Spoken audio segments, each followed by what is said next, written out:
Hello बच्चों, let's read the question first. The question says which of the following statements are true. तो हमसे यहाँ पर पूछा गया है इनमें से कौन सा स्टेटमेंट्स जो हैं वो ट्रू हैं। दिए हुए स्टेटमेंट में से कितने स्टेटमेंट्स हमें सही लग रहे हैं या सही हैं। तो आइए बात कर लेते हैं। पहला स्टेटमेंट हमें दिया हुआ है ऑल ब्रायोफाइट्स आर होमोस्पोरस। तो यहाँ पर दिया हुआ है कि जितने भी ब्रायोफाइट्स होते हैं वो सारे के सारे होमोस्पोरस होते हैं। अब ये जो टर्म है होमोस्पोरस, इसका मतलब क्या है?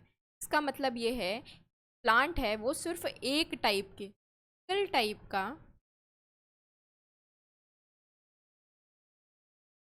स्पोर प्रोड्यूस कर रहा है, जो कि डिफ्रेंशिएट नहीं कर सकते आप। अगर ग्रुप ऑफ स्पोर्स हैं, वहाँ पर बहुत सारे अलग अलग स्पोर्स प्रेजेंट हैं, तो आप डिफ्रेंशिएट नहीं कर सकते कि ये वाला स्पोर अलग है और ये वाला स्पोर है वो अलग है। तो जो ब्रायोफाइट्स होते हैं वो होमोस्पोरस ही होते हैं सारे के सारे। तो ये बिल्कुल सही स्टेटमेंट है। यहाँ पर दिया हुआ है ऑल टेरिडोफाइट्स आर होमोस्पोरस। तो बच्चों ये बिल्कुल गलत है। सारे के सारे टेरिडोफाइट्स होमोस्पोरस नहीं होते। कुछ जैसे कि सेलाजिनेला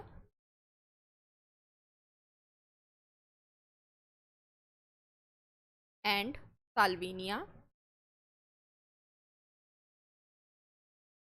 इनके जैसे कुछ जीनस जो हैं वो कैसे होते हैं बच्चों? वो होते हैं हेट्रोस्पोरस। अब हेट्रोस्पोरस का मतलब क्या है? हेट्रोस्पोरस का मतलब ये है कि अगर कोई प्लांट डिफरेंट टाइप के स्पोर्स प्रोड्यूस कर रहा है जो कि आपको देखने में अलग लग रहे हैं, यानी कि उनकी मॉर्फोलॉजी थोड़ी सी अलग है, तो उन्हें हम हेट्रोस्पोरस बोलेंगे। जैसे कि यहाँ पर हेट्रोस्पोरस जो भी टेरिडोफाइट्स होंगे वो दो टाइप के स्पोर प्रोड्यूस करेंगे। जैसे कि आपका एक हो जाएगा मैक्रो, यानी कि ये लार्जर वाला है, और माइक्रो यानी कि ये स्मॉलर स्पोर है। तो जो सारे के सारे टेरिडोफाइट्स होते हैं वो होमोस्पोरस नहीं होते। कुछ जो है हेट्रोस्पोरस भी होते हैं। तो ये स्टेटमेंट जो है वो गलत हो गया। अगर बात करें जिम्नोस्पर्म की, तो बच्चों ये भी हेट्रोस्पोरस है। बिल्कुल सही बात है। इनमें भी दो टाइप के स्पोर्स प्रोड्यूस हो रहे हैं, माइक्रो एंड मैक्रो। और अगर एंजियोस्पर्म्स की बात करें तो एंजियोस्पर्म भी हेट्रोस्पोरस है। तो यहाँ पर भी दो डिफरेंट टाइप के स्पोर्स प्रोड्यूस हो रहे हैं। तो बच्चों हमें यहाँ पर तीन सही स्टेटमेंट मिले हैं, 1, 3 एंड 4। अब हम देख लेते हैं ये कहाँ पर दिया हुआ है। ये हमें स्टेटमेंट ये ऑप्शन 1 में ही दिए हुए हैं सारे स्टेटमेंट, 1, 3 एंड 4। बाकी इसमें 2 दिया हुआ है तो 2 हमारा गलत है।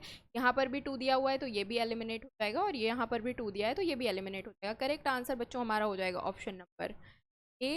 होप आप लोगों को ये सोल्यूशन समझ में आया हो बच्चों। Thank you, all the best.